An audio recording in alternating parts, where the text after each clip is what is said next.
Shalom, salam sejahtera bagi kita semua. Topik renungan untuk kita hari ini diikat oleh dua macam masalah yang saya ambil dari Mazmur 57 ayat 1 sampai ayat 12.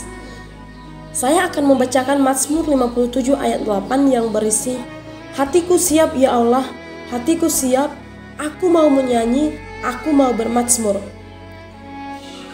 Secara umum, ada dua macam masalah dalam hidup ini. Pertama, masalah yang bersifat tidak langsung yang muncul dari serangkaian peristiwa. Masalah semacam ini bisa diselesaikan melalui doa.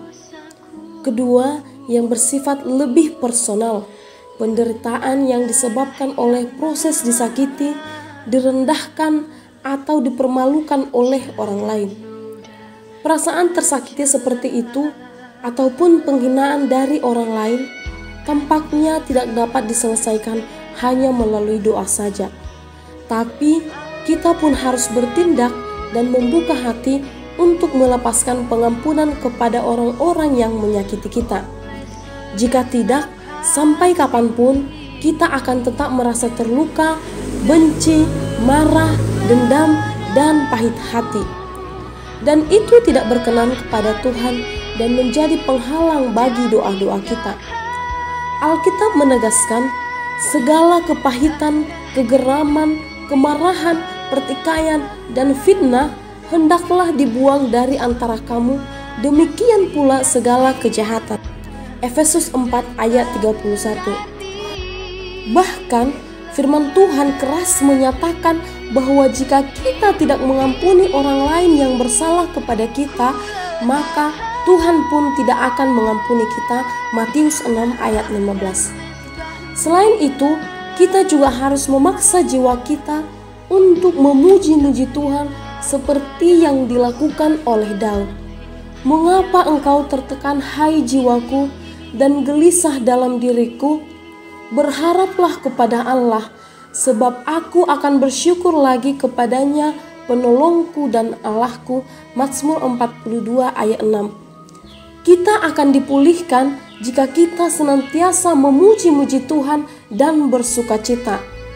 Ketika kita memuji Tuhan, roh kita naik dan melebihi masalah kita, dan Tuhan sendirilah yang membereskan perasaan buruk kita tersebut.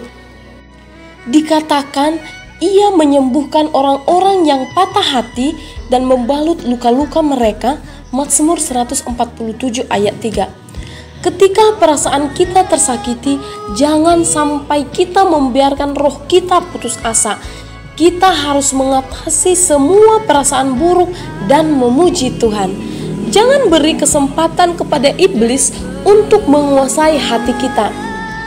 Daud tidak membiarkan kesedihan, kepahitan, dendam, dan sebagainya berkuasa di dalam hatinya ketika terus dikejar-kejar oleh Saul yang hendak membunuhnya.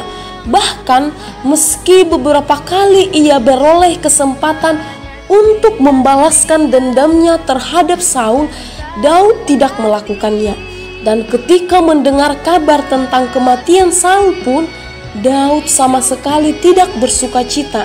Sebaliknya, kematian Saul membawa suatu ratapan yang besar baginya. Jangan biarkan luka-luka batin yang ada menghalangi doa-doa kita. Marilah kita belajar dari kisah Daud yang tidak membiarkan kesedihan dan sebagainya berkuasa di dalam hatinya. Dan tetaplah kita bersukacita memuji Tuhan seperti yang dilakukan oleh Daud. Amin. Tuhan Yesus memberkati.